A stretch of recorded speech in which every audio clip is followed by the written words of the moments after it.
நீங்கள் நன்றாக உணர்வீர்கள். நீங்கள் நன்றாக உணர்வீர்கள். நீங்கள் நன்றாக உணர்வீர்கள். நீங்கள் நன்றாக உணர்வீர்கள். நீங்கள் நன்றாக உணர்வீர்கள். நீங்கள் நன்றாக உணர்வீர்கள். நீங்கள் நன்றாக உணர்வீர்கள். சிறுநீரக நோய் என்பது ஒரு வகை சிறுநீரக நோயாகும். இது உடலில் உள்ள இரத்த நாளங்களை இழப்பதால் ஏற்படுகிறது. சிறுநீரக நோய் உடலில் உள்ள இரத்த நாளங்களின் இழப்பால் ஏற்படுகிறது.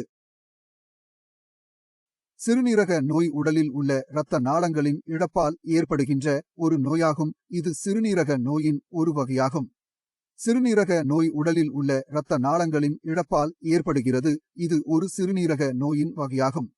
சிறுநீரக நோய் உடலில் உள்ள இரத்த நாளங்களின் இழப்பால் ஏற்படுகிறது. இது ஒரு சிறுநீரக நோயின் வகையாகும்.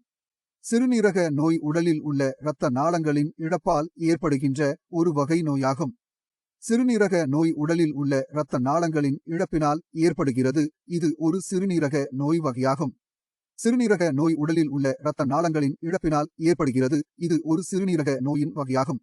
சிறுநீரக நோய் உடலில் உள்ள இரத்த நாளங்களின் இழப்பால் ஏற்படுகிறது. இது ஒரு சிறுநீரக நோயின் வகையாகும். சிறுநீரக நோய் உடலில் உள்ள இரத்த நாளங்களை இழக்கும் பிரச்சனையாகும். இது ஒரு சிறுநீரக நோயின் ஒரு வகையாகும். சிறுநீரக நோய் உடலில் உள்ள இரத்த நாளங்களின் இழப்பினால் ஏற்படுகிறது. இது ஒரு சிறுநீரக நோய் வகையாகும். சிறுநீரக நோய் உடலில் உள்ள இரத்த நாளங்களை இழக்கும் மூலம் ஏற்படுகிறது. இது ஒரு சிறுநீரக நோயின் வகையாகும். சிறுநீரக நோய் உடலில் உள்ள இரத்த நாளங்களின் இழப்பினால் ஏற்படுகிறது. இது ஒரு சிறுநீரக நோயின் வகையாகும். சிறுநீரக நோய் உடலில் உள்ள இரத்த நாளங்களின் இழப்பினால் ஏற்படுகிறது. இது ஒரு சிறுநீரக நோயின் வகையாகும். சிறுநீரக நோய் உடலில் உள்ள இரத்த நாளங்களை இழப்பதால் ஏற்படுகிற ஒரு வகை நோயாகும். சிறுநீரக நோய் உடலில் உள்ள இரத்த நாளங்களின் இழப்பினால் ஏற்படுகிறது. இது சிறுநீரக நோயின் ஒரு வகையாகும். சிறுநீரக நோய் உடலில் உள்ள இரத்த நாளங்களின் இழப்பால் ஏற்படுகின்ற ஒரு வகை நோயாகும். சிறுநீரக நோயில்